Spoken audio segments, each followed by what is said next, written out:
Today's video is simple as usual. Christian is my co-founder of CC Studio. We've been running CC Studio for quite some time now. And then we are working on a project. And then the project is to create a product called Arctic Oil Rub. So Christian worked on the logo and then the typography and then the color. And then so in this video, you guys are going to join me as I create a 3D visualization of the product. It's a minty product. It's a minty ointment that's it's used for treating body pains and all those kind of stuff, those blah blah. So I'm just going to spare you all the blabbing and all that, and then we are just going to move directly into Blender, and then we are going to create the product in Blender. Without further ado, let's just jump right into it.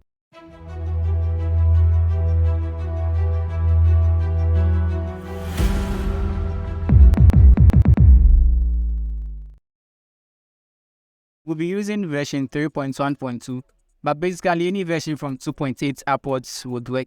I'll not advise that you get 2.7 because the UI is way different from the 2.8 versions upward.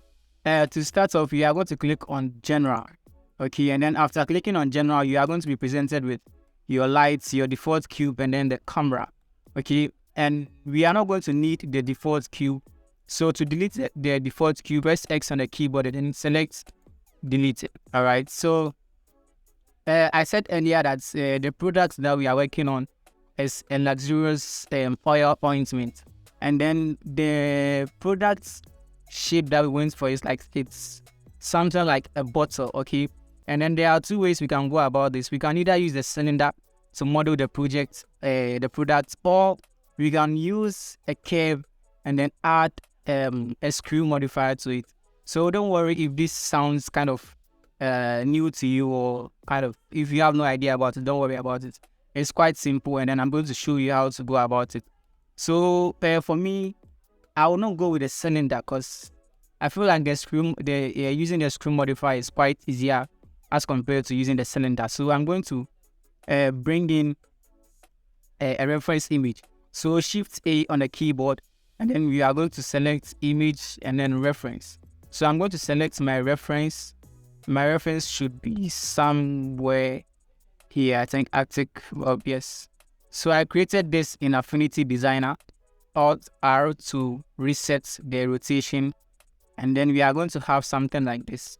So what I'm going to do is that how the screw modifier works is that it takes one part of your part or whatever that you've chosen, and it creates a symmetric round version of it. So let's assume that you are creating a pomade that is circular in form or in shape. Okay, so using the screw modifier, you can just use just one part or one line, and then it's going to create a circular form of it. So let me show you an example of how the screw modifier works. I think I should rotate this RX 90 degrees. Okay, so I'm going to bring in a plane. So Shift A and then select plane. And then with the plane, I'm going to rotate it on the x-axis at 90 degrees. So RX 90 again. And then I'm going to select the move to move this to the right. And I'm going to tap to go into the edit mode. So press tab on your keyboard to go to your edit mode. And then at the upper left corner, you see some three options over here. We have the vertex select mode, we have the edge select mode, and then we have the face select mode. If you have the numpad on the keyboard, it's quite simple. The numbers below the function keys, you can use 1, 2, or 3. So they are used to toggle between the face, the edge, and then the vertex select mode. All right. So I'm going to select the vertex select mode, and I'm going to select all of the vertices, and then I'm going to press M on the keyboard. So what the M does is it merges the vertices at the selected point or angle. So I'm going to select all the vertices, press M on the keyboard, and then merge everything at the center. So we have just one vertex. All right. I'm going to tap back into the object mode. Then I'm going to move the vertex up to this side. Okay, so as I said earlier, the way the screw modifier works is it takes your whatever kind of shape that you've created and then create a circular form of it. So the way it works is you need to have your origin at the center of your image or of your image or whatever that you are trying to create. So I'm going to keep my origin at the center of the cursor, and then I'm going to tap into my edit mode. Then I'll move my vertex to the left edge of the reference image. Sorry. All right. And then what I'm going to do is I'm going to extrude the vertex to fill one side or one edge of the reference image. So to extrude the vertex, you are just going to select the vertex and then press E on the keyboard to extrude like this. And so it's just the same process: extrude, extrude, click, and then you just do the same thing to cover every portion of the edge. So I think this edge is quite round, so you have to be careful over there. I'm going to extrude, and then I'm going to, since this side is quite vertical, I'm just going to extrude on the z-axis like this and end it at the top. And then I'm going to bring it in like so. So you're going to have something like this. And then not forgetting that we left this side. So I'm going to extrude again to the bottom like this, like so. And then I'm going to extrude, but instead of extruding, I think I'll bring it down instead.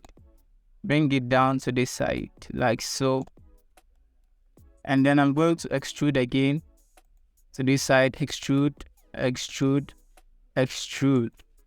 And I'm going to extrude for the last time on the x-axis like so.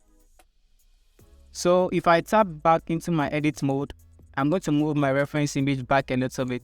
And then you realize that we have just this path or this curve that we've created. And this is where the magic happens. Watch this very free. Okay, so I'm going to add a screw modifier to this. And don't worry, this looks kind of jaggy, don't worry. You are just going to change the axis to Y and then just see the magic happen. So you see, this is quite simple to manipulate.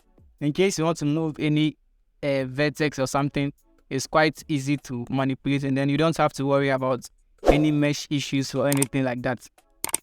So for the upper part, what I'm going to do is I'm going to move, since I need to have an entry or an entry over here for the cork of the oil bottle or whatever it is. I'm just going to bring it back a little bit like this, and then I'm going to extrude in like so.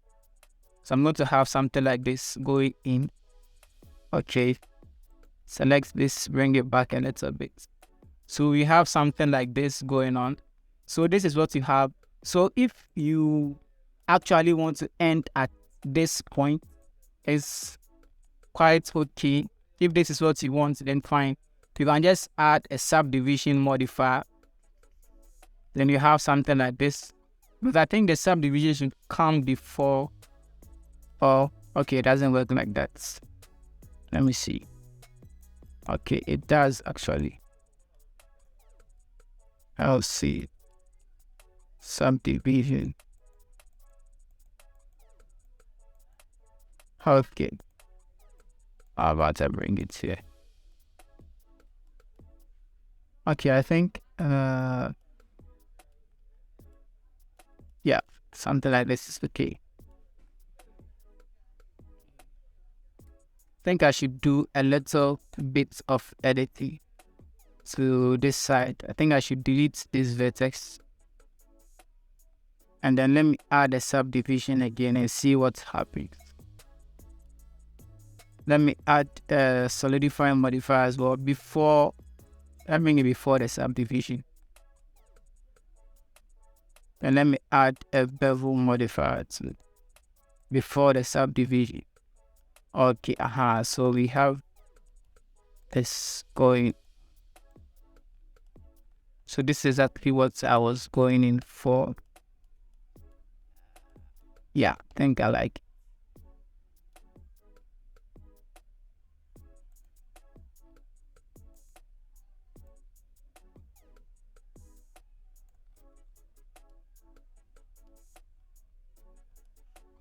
Okay. And then we can come to the button also. If you want to close it in, just bring it closer a little bit. All right, so at this point, since there is no more curves for us to edit, so we don't need to edit any more curves, what we are going to do is we are going to convert this into a mesh. Okay, so I'm going to select the objects and then come to objects and come down to convert and then click on mesh. So what happens is it's going to convert everything to a mesh, but it's going to apply the modifiers to it as well. And then we don't want that to happen. So what I'm going to do is I'm going to undo everything, then turn off the subdivision, delete the subdivision. Think I'll keep the mirror, I'll keep the solidify, and I'll keep the bevel. So objects, convert, mesh. So we have something like this going on. Quite simple, quite basic. And then you didn't have to go through the stress of using a cylinder to model this and use some curves and blah, blah, blah. So over here, you notice that you have a tiny hole at the bottom. Just Alt and then select the one vertex, and then it's going to select a ring of the vertices. Okay, then press F on the keyboard to fill it in, and then you have something like this going on. All right, so we are going to add a subdivision modifier at this point. And then you notice that it gets a lot smoother. Okay, so you can crank up your levels, but be careful. If it goes a bit too high, your PC might crash. And not to forget, I almost forgot, I think we have to save this. So Control S, I'm going to name it Arctic Model. Okay, yeah, so basically this is what I was going in for. And then there is one more thing I need to model, but with that I'm going to use a circle. And for the circle, what I'm going to do is I'm going to steal a bit of vertex or vertices from this model. So I'm going to tap to go into my edit mode, vertex select. I'm going to Alt select this side to select this ring. I'm going to Shift D on my keyboard, which is going to duplicate those vertices, and then I'm going to press P on my keyboard to separate the selection. So if I tap back into my object mode, you will notice that the ring I duplicated G is separated from the bottle itself. So what I'm going to do is I'm going to tap back into my edit mode, select everything, I'm going to fill it in, and I'm going to bring it down like so. Okay, and then I'm going to extrude, so E to extrude like this. Let me turn off the subdivision first. E to extrude, and then I'm going to bring this down a little bit like so, and I'm going to extrude again. The palette, yeah. And then at this point I'm going to Alt select these pieces, press Alt E on the keyboard, and then from the options you select extrude faces along normals. So we extrude the faces like so, and then after that we are going to select all of these faces, Shift Alt select these faces, and then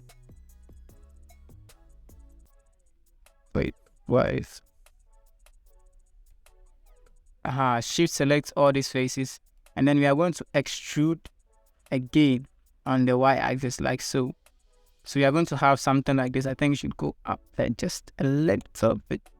Then I'm going to bevel it, or should I? Okay. So we are going to have something like this going on. I think I should move it up a little bit like so. Okay. Then I'm going to give it a bevel modifier like so. Let's bring it down a little. The 0.001. So then, okay. I think I should give it subdivision modifier instead. And then, with this side, select all of it, then give it a mean crease like so. And then at the top part, give it another mean crease of 0.5. Give this another mean crease, and then let's see how this looks. Okay. Select this side again. I think I should wait 0.3 instead. Okay, so we'll have something like this going on. So this is our cork. I'm going to name it. I'm going to select our cork and then select the bottle itself. M on the keyboard, select new collection. Then I'm going to give it a name, Arctic bottle.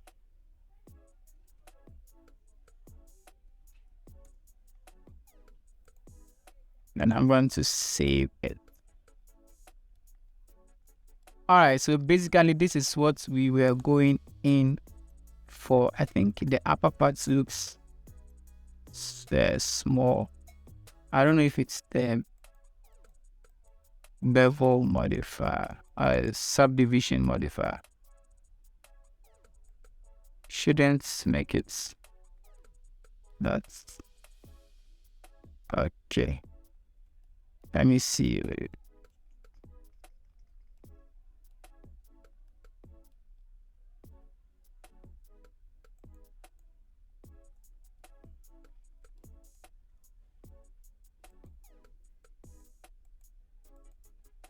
Alright, select.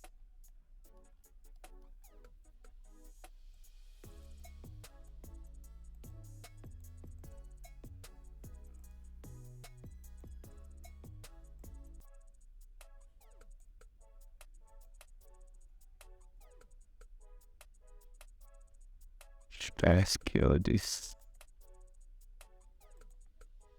Alright, I think I'll keep it like this. And then what I'm going to do is I'm going to add an empty, a cube, and I'm going to skin it like so. And I'm going to select the bottle and the cork, and I'm going to parent everything to the empty. So Control P and select object. So whenever I move the empty, both of them follow along. So we are actually done with the first part of the project, which is the modeling, and now we are left with the lighting and then the rendering. So I hope this video was helpful, and then this is just the part 1 of the series. So watch the part 2 where we are going to look at the lighting, and then we are going to add a label to the bottle itself. So I hope this video was helpful, and then I'll catch you in my next video.